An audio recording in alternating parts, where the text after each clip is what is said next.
दोस्तों अगर आप भी विंडोज़ की एडिशंस आप यूज़ कर रहे हैं रेगुलर, जैसे कि विंडोज़ 10, विंडोज़ 8, विंडोज़ 7, विंडोज़ 11, तो आपने एक टर्म ज़रूर यूज़ सुनी होगी, डॉट नेट फ्रेमवर्क।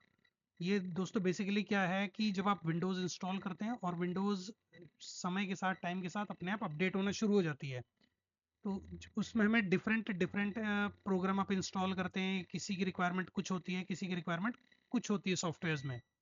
तो उसमें इंस्टॉल करते करते दोस्तों हमें क्या होता है कि अलग अलग तरह की अपडेट्स चाहिए होती हैं, जो कि विंडोज़ के जो ये होती है डॉट नेट फ्रेमवर्क होते हैं, वो इसको प्रोवाइड करते हैं। ये अलग अलग तरह के एप्लीकेशंस के लिए अलग अलग तरह के इसके डिफरेंट वर्जन्स होते हैं, वो जो हमें ज़रूरत पड़ती है जिनकी।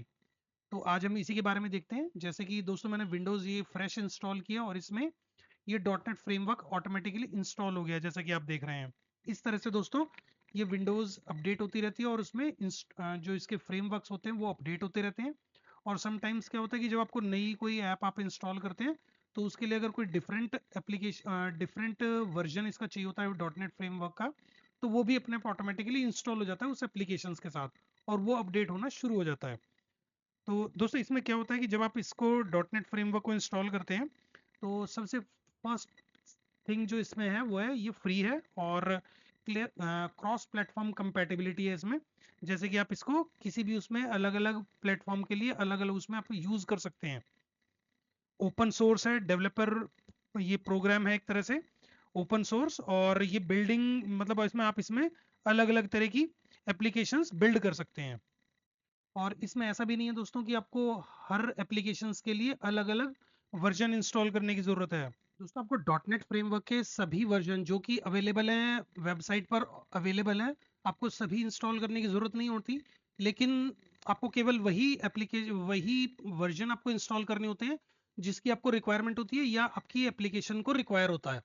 और ये जनरली विंडोज़ के साथ जो इसके प्री इंस्टॉल्ड वर्जन भी आते हैं, जो कि विंडोज़ के साथ ही इंस्टॉल हो जाते हैं। और कुछ वर्जन ऐसे होते हैं जिनकी हिरारिकल रिलेशनशिप होती है आपस में, जैसे कि डॉट नेट फ्रेमवर्क 3.0 एंड 2.0। इनके ओल्डर वर्जन्स को भी आपको रेकमेंडेड किया जाता है कि आप उनको यूज रखें उनके अपने सिस्टम पे, अनइंस्टॉल ना करें। और ये विंडोज की अपडेट के साथ ऑटोमेटिकली अपडेट होते रहते हैं डॉट नेट फ्रेमवर्क। जैसे कि आप देख सकते हैं विंडोज 10 के लिए आपके पास होंगे इस तरह के वर्जन्स, और विंडोज 11 के लिए भी आपके पास अलग तरह के वर्जन होते हैं। लेकिन अब जो इसका जो एक वर्जन आया है डॉट नेट फ्रेमवर्क का 4.8.1, ये आप दोनों ही वर्जन विंडोज 10 और विंडोज 11 में दोनों में ही इंस्टॉल कर सकते हैं, यूज कर सकते हैं।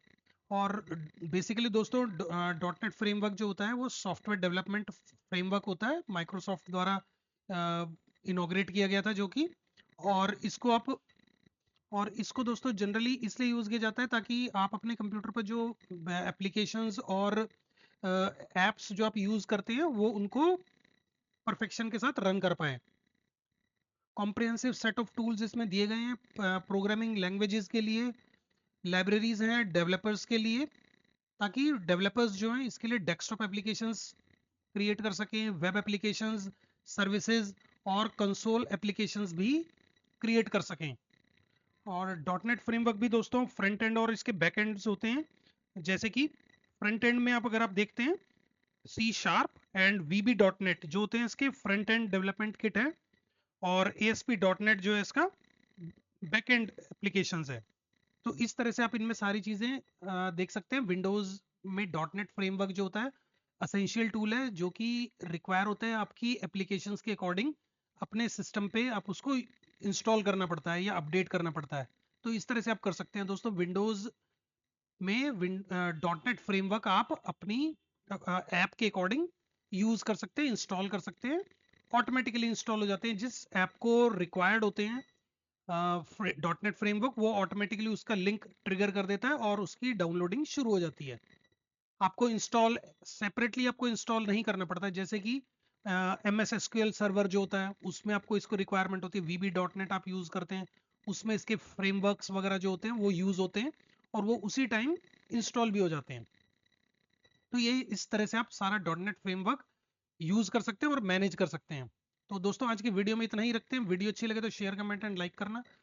चैनल को सब्सक्राइब जरूर करना टेक्निकल वीडियोस के लिए, इंफॉर्मेटिव वीडियोस के लिए।